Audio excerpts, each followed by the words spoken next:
ជំរាបសួរក៏ដូចជាសួស្តីពុកម៉ែបងប្អូនទាំងអស់គ្នាថ្ងៃនេះវិញអេដមីនមានរឿងមួយធ្វើការចែកចាយជូនបងប្អូនទាំងអស់នេះសម្រាប់ចំពោះរឿងនេះវិញគឺខ្ញុំបានទទួលពីបងប្រុសម្នាក់ដែលគាត់មានឈ្មោះថាបងជូដែលស្ថិតនៅខេត្តកំពតគាត់បានបញ្ជាក់ថារឿងនេះគឺបានកើតឡើងកាលពីឆ្នាំ2017គាត់បាននិយាយថារឿងនេះគឺបានកើតឡើងបន្ទាប់ពីគាត់នឹងបានទៅបោះតង់មួយកន្លែងហើយកន្លែងហ្នឹងគឺមិនមែនថាគាត់មិនដែលទៅទេប៉ុន្តែគាត់ធ្លាប់ទៅជាមួយនឹងគ្នាច្រើនដងមកហើយប៉ុន្តែនៅពេលដែលគាត់ទៅសានហ្នឹងមិនដឹងថាយ៉ាងម៉េចទេបែរជាមានរឿងរ៉ាវកើតឡើងចំពោះពួកគាត់ទៅវិញនៅពេលដែលគាត់បានទៅហើយសត្វប្រកបហ្នឹងបានជួបរឿងរ៉ាវជាច្រើនដែលបានកើតឡើងចំពោះពួកគាត់តែម្ដងដោយសារមូលហេតុមួយហើយមូលហេតុមួយហ្នឹងបានបង្កឲ្យគាត់ហ្នឹងមានបញ្ហាដែលតាក់ទងនឹងរឿងរ៉ាវរន្ធត់ជាច្រើនតើរឿងរ៉ាវរបស់ពួកគាត់មានអ្វីខ្លះតោះបងប្អូនអរគ្នាចូលតាមដានស្ដាប់ទាំងអស់គ្នា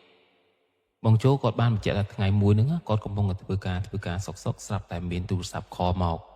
គឺជាបងសាន់ដែលជាមិត្តភក្តិរបស់គាត់ហើយមិត្តភក្តិរបស់គាត់ហ្នឹងគឺនៅពេលដែលស្ដាប់តាមទូរស័ព្ទទៅសម្ដីគឺហាក់ដូចជាមិនសប្បាយចិត្តដោយសារតែគាត់ហ្នឹងគឺមានបញ្ហាជាមួយគ្រួសាររបស់គាត់អញ្ចឹងហើយគាត់ថាតោះជូហើយទៅបោះតង់លេងហើយដល់ពេលបងជូហ្នឹងគាត់សួរថាហើយទៅគ្នាប្រហែលអ្នកបងសាន់គាត់ថាមានម៉ៃទៅមួយទៀតហើយជូជាងតែ3តែបានទេយើងទៅនិយាយរឿងក្នុងចិត្តហើយបងជូក៏ថាចង់បោះតង់ណាដូចកន្លែងរត់ដងហ្នឹងគឺកន្លែងកំសាន្តដែលយើងធ្លាប់ទៅរត់ដងហ្នឹងហើយបងជូដល់ពេលគាត់លឺស្នូបងសាន់គាត់និយាយសែនអញ្ចឹងគាត់ថាឥឡូវចេះយើងចាប់ផ្ដើមទៅប្រហែលជាម៉ោង5ជាងទៅពីព្រោះយើងទៅបោះតង់ជាងយើងអត់ចាំបាច់ទៅពីភ្លឺពេកទេដល់ពេលដែលពួកគាត់ហ្នឹងក៏បានជួបជុំគ្នានៅពេលល្ងាចហ្នឹងក៏បានចាប់ផ្ដើមរៀបចំទៅបោះតង់នៅកន្លែងហ្នឹងតែម្ដងហើយគាត់ថាការធ្វើដំណើរហ្នឹងគឺពិតជារីករាយមែនតើមានអារម្មណ៍ទទួលបានខ្យល់ត្រជាក់ជាមួយនឹងទេសភាពអមសងខាងដែលមានព្រៃឈើធំផងដែរនៅពេលដែលពួកគាត់ហ្នឹងបានទៅដល់ភ្លាមពួកគាត់ក៏រៀបចំកន្លែងបោះតង់ភ្លាមមុនគេហើយក៏រៀបចំកន្លែងផឹកស៊ីតែម្ដងហើយក៏គាត់ថាគឺមានសាច់ខ្លែមានស្រាបៀរមានអីមកចប់តែម្ដងហើយបងម៉ៃហ្នឹងគាត់និយាយថាសាន់ឯមានអីទៀតហើយគាត់ថាគាត់អត់សូវសប្បាយចិត្តទេជាមួយនឹងគ្រួសាររបស់គាត់ពីព្រោះតែគ្រួសាររបស់គាត់ហ្នឹងតែងតែនាំរឿងជួបផ្ទះរហូតតែងតែមានបញ្ហានេះបញ្ហានោះមិនចេះចប់ហើយជាពិសេសគឺបញ្ហាលុយតែម្ដងគាត់ថាឲ្យប្រមាណក៏មិនគ្រប់គ្រាន់ដែរអញ្ចឹងហើយហ្នឹងបងសាន់គាត់ខំប្រឹងយ៉ាងណាក៏ដោយប្រពន្ធរបស់គាត់ហ្នឹងគឺនៅតែទាអត់ឈប់ទៅសោះដល់ពេលទាអត់ឲ្យក៏រករឿងគាត់ឥឡូវនេះគាត់ថាគាត់សម្រេចចិត្តមកបោះតង់ដើម្បីនិយាយរឿងខ្លះដែលតាក់ទងនឹងរឿងក្នុងចិត្តជាមួយនឹងពួកឯងហើយអញ្ចឹងបងជួនបងម៉ាស់ហ្នឹងក៏អត់មានមាត់កអាចារ្យទេគាត់ក៏បានអង្គុយអ្នកខ្លះក៏អាំងសាច់អ្នកខ្លះក៏រៀបចំព្រោះភ្លើងហើយអ្នកខ្លះក៏រៀបចំតង់ហើយអ្នកខ្លះក៏រៀបចំកន្លែងអង្គុយអញ្ចឹងទៅ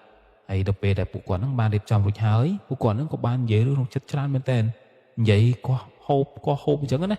ហើយក៏ខ្លាមសាច់និយាយរឿងធម្មតាជាមួយគ្នាហើយក៏និយាយតាក់ទងបបផ្សោតតាក់ទងការងារហើយក៏ថាបងសាន់ថ្ងៃហ្នឹងណាមុខគាត់ពុតជាសែតមែនតើគាត់ថាគាត់និយាយតែរឿងប្រពន្ធរបស់គាត់តែម្ដងដោយសារតែគាត់ហ្នឹងគឺបានចាប់បានសារមួយបងសាន់គាត់និយាយថារឿងរ៉ាវទាំងអស់ហ្នឹងគាត់មិនសូវប្រកាន់ទេរឿងតាក់ទងនឹងការទារលុយក៏មិនសូវប្រកាន់ដែរហើយរឿងតាក់ទងនឹងការឆ្លោះអ្វីផ្សេងក៏គាត់មិនសូវខឹងដែរប៉ុន្តែថ្ងៃមួយគាត់បានចាប់សារប្រពន្ធរបស់គាត់ឃើញប្រពន្ធរបស់គាត់ហ្នឹងគឺបានឆាតជាមួយអ្នកផ្សេងហើយគាត់ថាឆាតហ្នឹងគឺលក្ខណៈមិនធម្មតាទេឆាតក្នុងន័យស្នេហាណាហើយបងសាន់ហ្នឹងគាត់បានចាប់សារហ្នឹងទៅសួរពុនមកគាត់ហើយពុនមកគាត់ហ្នឹងគឺជាយាមររឿងគាត់ជលលេះចុះលេះឡើងគឺគាត់ថាថ្ងៃហ្នឹងគឺឆ្លោះគ្នាខ្លាំងមែនតើ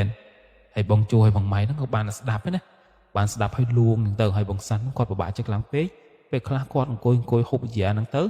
គាត់ក៏យំដែរបងជួបងម៉ៃថាអូយហើយកុំប្រុសយើងត្រូវមានដំណោះស្រាយចនិចឯងមិនទៅយំទេរឿងរ៉ាវជាច្រើនយើងត្រូវមានចំណុចណាដោះស្រាយមានបញ្ហាគឺត្រូវតែមានដំណោះស្រាយហើយបើសិនបើដោះស្រាយមិនបានទេលែងចោលបងម៉ៃគាត់និយាយអញ្ចឹងហើយនិយាយហើយក៏បងជូគាត់ថានេះហើយជាមូលហេតុដែលអញអត់ចង់បានប្រពន្ធបើសិនអញយកប្រពន្ធទៅខុសដូចឯងអញប្រកាសជាមានបញ្ហាធំមកខាងទេហើយម្យ៉ាងវិញទៀត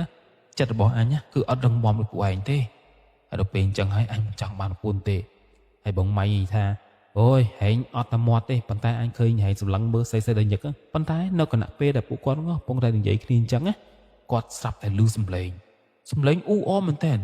ប៉ុន្តែនៅពេលដែលគាត់កលែកមើលទៅមិនមាននរណាគេផ្សេងទៀតបោះតង់ទេសំឡេងអ៊ូអដូចផឹកស៊ីសើចច្រៀងរាំសប្បាយអញ្ចឹង អញ្ចឹងគាត់បានតែឆ្ងល់មែនទេហើយគាត់បញ្ជាក់ថាកន្លែងដែលគាត់មកបោះតង់នេះគឺឆ្ងាយពីអ្នកស្រុកអ្នកភូមិឆ្ងាយបំផុតទោះបីជាសម្លេងឮយ៉ាងណាក៏ដោយក៏មិនអាចឮដល់ដែរនេះជាចំណុចដែលគាត់ឆ្ងល់មែនតើគាត់ក៏ឮស្នូថាសម្លេងនៅអ៊ូអហ្នឹងគឺនៅក្នុងព្រៃដប់ធំនោះអញ្ចឹងហើយគេថាមានអ្នកបោះតង់ក្នុងព្រៃនោះមែនហើយអញ្ចឹងហើយបងម៉ៃហ្នឹងគាត់និយាយថាយើងមកច្រើនដងហើយព្រៃហ្នឹងមិនអាចបោះតង់បានទេនាំគ្នាសួរគ្នាទៅវិញមកអញ្ចឹងហើយដល់ពេលអញ្ចឹងហើយពួកគាត់ហ្នឹងនាំគ្នាទៀងទៅជាស្ដាប់ពេលខ្លះឮស្នូស្រែកសើចសប្បាយខ្លាំងមែនតើប៉ុន្តែគាត់និយាយថាអញ្ចេះបញ្ជាក់ណាគឺកន្លែងដែលសើចអ៊ូអហ្នឹងបើសិនបើមានមនុស្សទៅជប់លៀងនៅទីនោះមែនប្រកាសជាមានភ្លើងមានអីមែនទេនៅពេលដែលគាត់សង្កល់ទៅមើលក្នុងព្រៃដែលសម្លេងអ៊ូអហ្នឹងគូល្ងឹតឈឹងតែម្ដងប៉ុន្តែពួកគាត់ហ្នឹងអត់បាច់ចាប់អារម្មណ៍ច្រើនទេគាត់គិតថាប្រហែលជាគេហ្នឹងគឺពិតជាមានវិធីជប់លៀងមែនអញ្ចឹងពួកគាត់ហ្នឹងអត់ចាំបាច់ខ្វាយខ្វល់ច្រើនទេមួយសន្ទុះក្រោយមកហ្នឹងសម្លេងហ្នឹងគឺបានបាត់ទៅវិញគឺស្ងាត់ជ្រាបតែម្ដង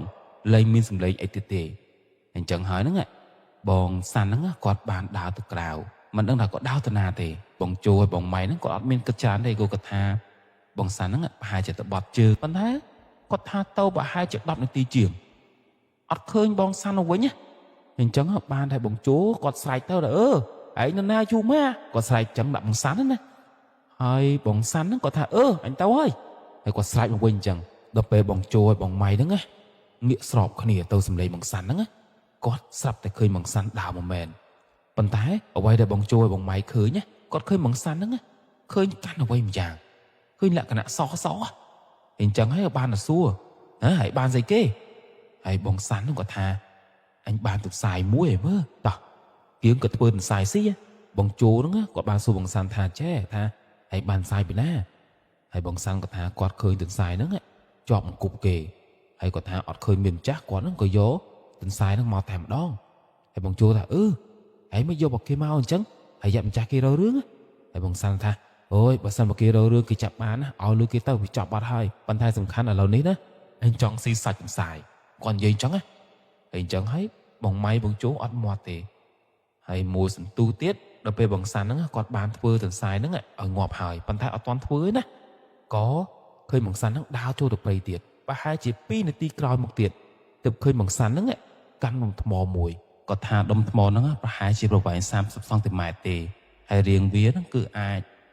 មិនជារាងតប៉ែតប្រហែលទេប៉ុន្តែអាចធ្វើជ្រុញបានហើយគាត់ថាដុំថ្មហ្នឹងគឺស្អាតមែនតើមើលទៅឡើងអលងដូចជ្រុញអញ្ចឹងហើយឃើញកាន់មកអញ្ចឹងហើយបងជូបងសាន់ពេលគាត់ឃើញអញ្ចឹងហើយអត់មាត់ទេហើយក៏នឹកថា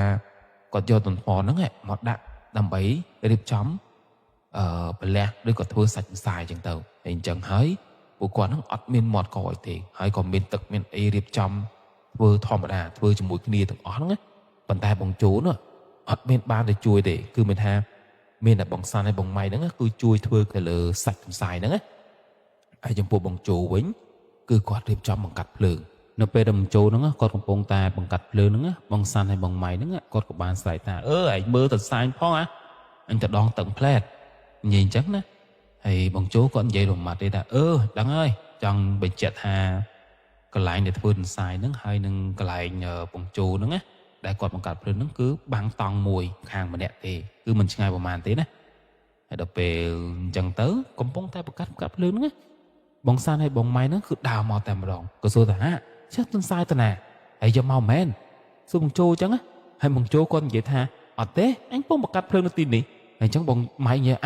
អញ្ចឹងបាត់ទន្សាយបាត់ហើយអញ្ចឹងនាំគាត់និយាយអញ្ចឹងណាហើយបងជូគាត់ភ្ញាក់ផ្អើលមែនតើគឺអត់ឃើញទន្សាយមែនគាត់ឃើញមានតែដុំថ្មទេហើយអញ្ចឹងគាត់ក៏ថាប្រហែលជាសัตว์អីពាំហើយអញ្ចឹងហើយបងសាន់ហើយបងម៉ៃហ្នឹងបានបន្ទងចូលណាតែថ្ងៃអត់មើលផងចប់បាត់ហើយខានស៊ីបាត់ហើយដល់និយាយអញ្ចឹងប៉ុន្តែពួកគាត់ក៏លឺសំឡេងដំណើរមនុស្សគឺប្រហែលជា20ម៉ែត្រពីគាត់ទេគឺឃើញបរិសុទ្ធចំណាស់ម្នាក់ដែលស្លៀកខោខ្លីហើយចងក្បាត់កម្មានៅចង្កេះទៀតប៉ុន្តែអ្វីដែលសម្គាល់នោះគឺឃើញបរិសុទ្ធម្នាក់កំពុងតែកាន់ទន្សាយគាត់គឺដើរចូលទៅក្នុងព្រៃហើយចង់ឲ្យ3នាក់គាត់អត់ចាំបាច់គិតច្រើនទេគឺរត់តាមតែម្ដងរត់តាមប៉ុន្តែគាត់ថារត់តាមយ៉ាងម៉េចក៏អត់ទាន់ដែរគាត់ថាគ្រាន់តែមកកលិះភ្នែកទេ គឺបាត់ឈឹងតែម្ដងគឺស្ងាត់ឈឹង